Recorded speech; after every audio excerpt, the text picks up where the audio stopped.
Welcome friends, প্রত্যেকে স্বাগত আমাদের ইউটিউব চ্যানেলে।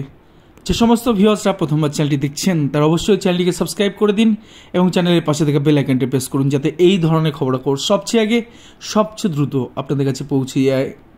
তো আজকে মহামান্য হাইকোর্টে 32,000 মামলা লিস্টেড ছিল, যেখানে গিয়ে আইটেম নাম্বার 3-তে কোর্ট নাম্বার 8-এ জাস্টিস সৌমেন সেনের ডিভিশন বেঞ্চে কিন্তু এই মামলা কার্যত বলা যায় যে শুনানির জন্য মামলাটা উঠেছিল। তো সেখান থেকে দেখা যায় যে মামলাটায় আজকে যেহেতু একজন বিচারপতি তিনি আজকে কলকাতা হাইকোর্টের শপথ নিলেন, তার জন্য বেশ খানিকটা সময় কিন্তু অতিবাহিত হয় তার জন্য, এবং তারপরে রেগুলার বেঞ্চ সেই বেঞ্চ কিন্তু মোটামুটি অ্যাসাইন হয় এবং সেক্ষেত্রে সেই বেঞ্চগুলো কিন্তু শুনানি করা হয়। তো দেখা যায় 3 নম্বর আইটেম ধরতে খুব একটা সময় নেন না জাস্টিস সৌমেন সেন।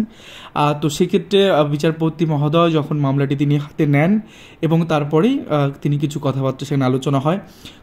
কল্যাণময় গাঙ্গুলি সহ কল্যাণ ব্যানার্জি সহ তরুণজ্যোতি তেওয়ারি বিভিন্ন যে অ্যাডভোকেটরা ছিলেন তারা বিভিন্ন বক্তব্য পেশ করেন এবং কিছুটা সময় অতিবাহিত হয়ে যাওয়ার পরেই তিনি বিচারপতি সৌমেন সেন তিনি বলেন যে এই মামলাটা তার পার্সোনাল গ্রাউন্ডে তিনি কিন্তু ছেড়ে দিচ্ছেন, এই মামলাটা তিনি শুনবেন না। তো এক্ষেত্রে হাইকোর্টের যে প্রভিশন রয়েছে সেক্ষেত্রে এই মামলা কিন্তু পুনরায় চলে যাবে প্রধান বিচারপতির বেঞ্চে নতুন করে বেঞ্চ অ্যাসাইন হওয়ার জন্য। তো গোটা বিষয়টা আপনাদের দেখাই, তার আগে বলি আগামীকালও কিন্তু মেনশনিং হচ্ছে প্রিয়াঙ্কা নস্কর ম্যাটার, সেটা কীভাবে আপনাদের জানাবো। তো অর্ডার কপি আপলোড হচ্ছে, তার যে অপারেটিভ পোর্শন আমরা দেখাচ্ছি। তো 1 নম্বর পয়েন্টে লেখাই আছে, due to personal reason of on a pass justice Soumen Sen the matter are released from our list. অর্থাৎ এই যে 2 বিচারপতির বেঞ্চে যে মামলাটি অ্যাসাইন ছিল, অর্থাৎ Priyanka Naskar MAT 873 the West Bengal board of primary education versus Priyanka Naskar and others, এই মামলাটি এবং এই সংক্রান্ত সমস্ত মামলা তিনি রিলিজ করে দিলেন তার লিস্ট থেকে, এবং let this matter to placed before the honourable chief justice of assignment. অর্থাৎ প্রধান বিচারপতির কাছে এই ম্যাটারটাকে পাঠিয়ে দেওয়া হলো এবং সেক্ষেত্রে যাতে নতুন বেঞ্চ অ্যাসাইন হয়ে এই মামলাগুলির শুনানি সেখানে হয়।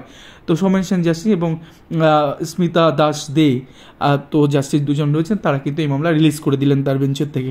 এখন আমাদের কাছে যে খবর রয়েছে সে খবরটা হচ্ছে, যেহেতু এই মামলাটা এই বেঞ্চের থেকে রিলিজ করে দেওয়া হলো, আপনারা প্রত্যেকে জানেন যে এই মামলা দীর্ঘদিন ধরে শুনানি হচ্ছিল না। জাস্টিস হরিশ স্যারের লাস্ট আমরা দেখেছি যে সেখানে লিস্টে চলে আসার পরে কিন্তু শুনানি হচ্ছিল না। তারপরে সেখান থেকে তিনি আমাদের পড়শি রাজ্য উড়িষ্যা রাজ্যের হাইকোর্টের প্রধান বিচারপতি হিসেবে অ্যাসাইন হয়েছে, সেখানে প্রমোশন পেয়েছেন। তো তারপরে সেই মামলা কিন্তু জাস্টিস সৌমেন সেন জাস্টিস রাজশেখর মান্তা স্যারের কোর্টে আসেন এবং সেক্ষেত্রে সেই বেঞ্চ পার্সিয়াল মডিফিকেশন ছিল এবং তারপরে পুনরায় একটা পার্মানেন্ট বেঞ্চ পাওয়া গেছিল গ্রুপ 2 ম্যাটারের ক্ষেত্রে। তো সেই জায়গা থেকে এই মামলাটা পার্সোনাল গ্রাউন্ডে জাস্টিস সৌমেন সেন কিন্তু ছেড়ে দিলেন এবং এই মামলাটা প্রধান বিচারপতি বেঞ্চে কিন্তু পাঠিয়ে দেওয়া হচ্ছে।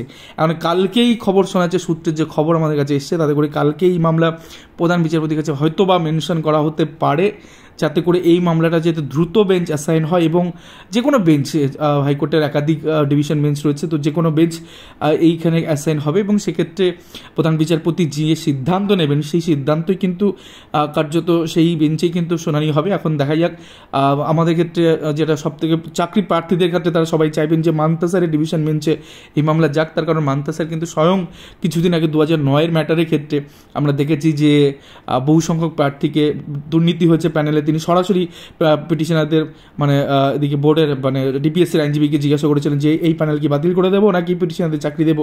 তো সবাই দিনে শেষে 4টে চাকরি চায়। তো যদি মান্তা স্যারের বেঞ্চে যদি এই মামলা অ্যাসাইন হয় তাহলে কিন্তু যোগ্য বঞ্চিত প্রার্থীদের কিন্তু যারা দীর্ঘদিন দীর্ঘদিন ধরে অপেক্ষায় আছেন তাদের কিন্তু ওরা ভাগ্যের শিখে ছিটতে পারে। এখন দেখা যাক মান্তা স্যারের বেঞ্চে আসে না অন্য কোনো বেঞ্চে যায়, এবং কোন বেঞ্চে যাবে সেটা প্রধান বিচারপতি ঠিক করবেন এবং কালকেই মোটামুটিভাবে কিন্তু একটা আভাস পাওয়া যাবে এবং সোমবার এই সপ্তাহ হতে পারে বা সোমবার হয়তো গিয়ে দেখা যেতে পারে যে নতুন বেঞ্চে তো অ্যাসাইন হয়ে যাবে।